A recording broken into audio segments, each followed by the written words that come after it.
Washington, the McLaughlin Group, the American original. For over 3 decades, the sharpest minds, best sources, hardest talk. The McLaughlin Group is brought to you by Siemens. Every day, Siemens answers are helping build the future of America. Siemens. Answers.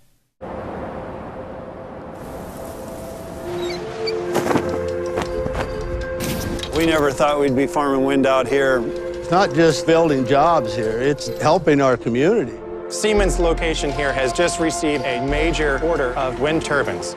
It puts a huge smile on my face because I'm like, this is what we do. The fact that Iowa is leading the way in wind energy, I'm so proud. Like, it's just amazing.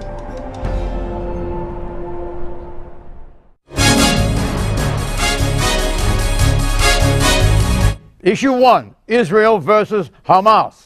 Secretary of State John Kerry is trying to broker a ceasefire to halt the 2.5 weeks of fighting between Israel and Hamas, the Palestinian movement that controls the Gaza Strip. The violence began on June 12, when 3 Israeli teenagers were kidnapped and murdered, presumably by Palestinians. On July 2nd, the body of a Palestinian youth burned to death in an alleged reprisal killing by Jewish settlers was discovered outside Jerusalem. Riots broke out, followed by an escalating barrage of Hamas rockets fired into Israeli population centers. For 10 days, Israel used airstrikes to attempt to stop the rocket attacks. When those failed, Prime Minister Benjamin Netanyahu ordered a ground offensive aimed at clearing Gaza of the rockets and tunnel networks Hamas uses to bombard Israel. So far, some 700 Palestinians and 35 Israelis have been killed in the fighting, including many civilians. As of Friday, some 800 Palestinians have been killed and 37 Israelis. The number includes, of course, many civilians. Question, what does Hamas want from a ceasefire, and what does Israel want from a ceasefire? Pat Buchanan. What Hamas wants, John, is a lifting of what they call the siege. They want an end to the blockade. They want to open the crossing into Egypt through Rafah. They would like to have also their airport open. They would like to be able to fish further out into the Mediterranean. And they do want some kind of reward for the losses they've had. The Israelis want to decapitate Hamas, and they want to blow up all the tunnels, especially the tunnels going into Israel. Eleanor. Well, it has been the Israeli strategy for at least the last decade to basically dismantle the tunnels and to eradicate the rockets. And they actually call it mowing the lawn every couple of years. The thing is, this siege now, the former ambassador to the U.S. from Israel, Michael Oren, is basically saying the U.S. should help Israel eradicate Hamas. I think that is a false premise. The more you bomb Gaza, you're never going to eliminate the resistance there. In fact, you will increase the resistance. More rockets can be acquired, more tunnels can be built. And so in getting a ceasefire, I think they have to get to the point where the Israelis are willing to lift, as Pat said, some of the conditions that they've imposed on Gaza. And the Israelis apparently want to be able to leave troops along the border. I don't know if that's reasonable or not to militarize the border, but you've got to give Gaza something in return for that. And I gather that's what they're negotiating along these lines. David. I think the big picture is that, for a long time people thought the status quo actually secretly quite suited people in Israel. They thought that they had it basically under control, and most of the time now they have the security wall up. Life in Israel is a bit like living in California. You could convince yourself it was sort of sustainable.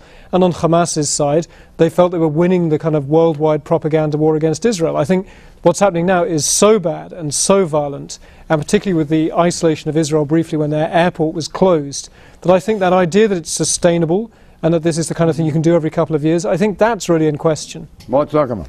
Look, let's first have a definition here. Hamas is another word for the Muslim Brotherhood. The Muslim Brotherhood and Hamas have no sympathy for Israel on any level, and the Israelis know it. They know that they have been threatened by these people forever, and they will continue to be threatened by them. This is not a group where you can deal with them in any kind of serious way. The Israelis think the only way they can deal with them is to make it clear that if they do this, there's going to be enough of a reaction, enough pain inflicted upon them, that they will defer from doing this at least for some serious period of time. That's what the Israelis are all about. How long can the Hamas hold out for a ceasefire on its own terms? I don't think they can hold out on their own terms. They're not going to get it on their own terms. If that's what they want, they're going to get a continued amount of pressure from the Israelis, and a military pressure from the Israelis, which is the only thing the Israelis have found has worked with them in the past. There's a real risk for the Israelis as well, because with the Europeans and others' world opinion, except the United States, of sanctions and disinvestment, and the Palestinians going to the UN, getting them sanctioned as alleged war criminals and all that. So there is a losses for the Israelis as well as, but the Palestinians are being hammered. Do you know about the tunnels? Yes, I do. The tunnels. How many miles of tunnels are underground? Some of the Israelis have every reason to be frightened of tunnels that are 3 miles long coming out of Gaza into Israel, more than the ones going into Egypt. How many miles? Some of them are 3 miles long. They add up to what number? Frankly, they talk of hundreds of tunnels. Hundreds of miles of tunnels. Sure. How deep? Some of them go down as much as 24, 25 feet. They're 7 stories in height, if you wanted to measure it in terms of an American building, okay? They've spent a fortune on these things. Are they impregnable? No, they're not impregnable, but the Israelis, amazingly enough, did not know about them, or did not know about the extent of them. And these are extraordinarily dangerous to Israel, because they go into the Israeli territory, they come up out of them, they either capture Israelis or kill Israelis. They had, as John Kerry pointed out, the handcuffs and drugs. That the idea is that they would capture and kidnap them. Do you remember the Viet Cong and the Kui Chi tunnels? Sure, they had tremendous, they had underground cities in Vietnam. Right. The Viet Cong. Does Hamas have advanced tunnels that are very, very deep in the earth? Yes, yes, they are. They're very extensive. You know how long it took to get rid of those Kui Chi tunnels? It's going to take a long time for the Israelis to cope with these things, but it's an absolute strategic threat to Israel. Yeah, no one is questioning Israel's right to defend itself and to have security, but the use of force now has become disproportionate, and they are inflaming on the West Bank too. There was a peaceful demonstration there of 10,000 people. I think Israel has to ask itself, even if you do eradicate Hamas, what takes its place? It would just be another version of Hamas. How long can Israel press its position in order to get a ceasefire? There's a short and a long-term problem here. I mean, I agree completely that these tunnels, Israel has every right to go after these tunnels. They're an existential threat, has every right to go after the rockets. No country should have to live with the threat of rockets. But the long-term question is, you cannot kill your way to a peace deal. Israel cannot kill enough Palestinians to make them just go quiet. And that bigger question of a Palestinian homeland has to remain on the table. And there's all this settlement construction in the last few years. John, the real really danger, has given them no hope in the Palestinian territories. One of the real things was this attack. I mean, it wasn't really an attack, but the rocket that came near Ben Gurion Airport and shut down the airport for 2 days.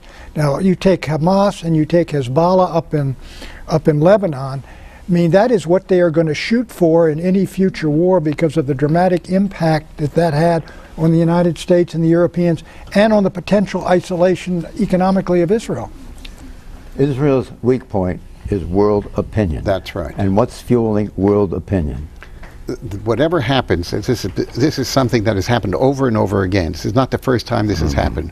Whenever Israel tries to retaliate and to try and deal with Hamas, at some point the world says Israel cannot do this. Why? Why? Because they don't want to have any fighting. Because they're dead children. I'll tell you what's going to cause them serious problems, and that is the disproportionate casualty rate. It's horrible. Yes, without question, these things are disproportionate, but the Israelis cannot live under the continued threats that they have had from the Hamas people, from the Muslim Brotherhood people. You don't think world opinion is going to assemble itself? No, I think it is assembling itself. That's exactly the issue, that Israel is a constraint. Okay, Brzezinski's POV. Here's former National Security Advisor Zbigniew Brzezinski. Why, he says, Prime Minister Netanyahu has blundered. Dr. Brzezinski was an advisor to former President Jimmy Carter in 1978, when the historic Camp David Middle East peace accord was signed between Israel and Egypt. I think he is isolating Israel. He's endangering its longer-range future, and I think we ought to make it very clear that this is a course of action which we thoroughly disapprove, which we do not support, and which may compel us and the rest of the international community to take some steps of legitimizing Palestinian aspirations, perhaps in the UN. David, what are your comments on this? Well, tragically, he's right. I mean, Israel starts from this position of being our ally and a friendly democracy in the Middle East, but it is being slowly poisoned from within by this fight, because some of the hardline positions they're taking, particularly sort of making no real distinction morally between Hamas and the more moderate forces led by President Abbas. You know, there is a distinction. Hamas is more wicked, and you can't just lump them all together and essentially start having these forces in Israeli politics that say that all Arabs are the enemy and all Palestinians are the enemy. Ellen, who was the head of the UN? Ban Ki-moon. Right. Ban Ki-moon silent on this? No, he spoke out, but you know, the U.S. is the only country giving diplomatic cover to Israel in the UN. Is Ban Ki-moon using language like war crimes? Israel committing war crimes? Yes, he is. About the children. They've also said the children are dead. When the children are dead, schools hit, and the UN agents. It was a horrible thing. But John, look, the only solution here is political, and I understand why the Israelis don't want a political solution. They say, we let the West Bank go and it'll turn into another Gaza, and that's right next door to Ben Gurion Airport. I don't think, and I know Mort disagrees, I think Netanyahu has written off the idea of leaving the West Bank. I have a question for Mort. Yeah. How much support does Hamas have in Gaza? They have a lot of support in Gaza, without question.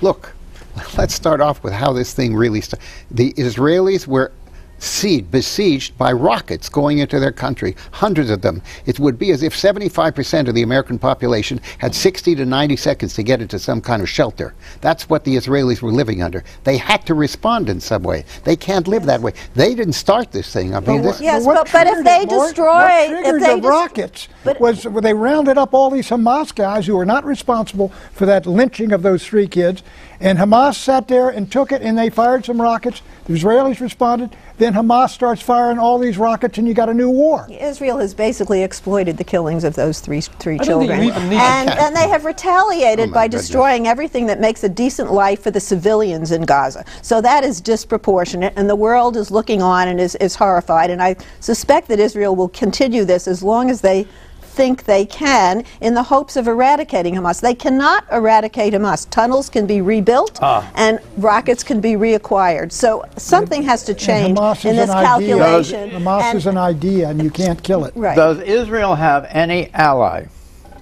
I mean, clearly, at many levels, you know, the idea of Israel, when Israel is being a kind of a proper Western democracy, has lots of allies, including in Europe. Does Israel have an ally in the current flow of events? Yes, Egypt is the ally. Egypt and Saudi is behind Arabia. Israel So is Saudi and anti-Hamas. Well, and the Turks, however, are attacking the Israelis as Nazis, if you can imagine that. So you've got the Middle East. The whole thing, John, is in turmoil. You know, Morsi's no longer there. Look, Sisi, the leader of Egypt, is very, very strongly on the Israeli side of this thing and against Hamas, because he believes that they're the equivalent of the Muslim Brotherhood, and they are. And it's not only that. Saudi Arabia and all of the allies of the Arab world why are the Turks behaving? I don't know. I don't understand what the Turks are doing. I'm just saying that the Arab countries are very strongly in favor of Israel on this side of the issues. Do you think Qatar? No, Qatar is the only one.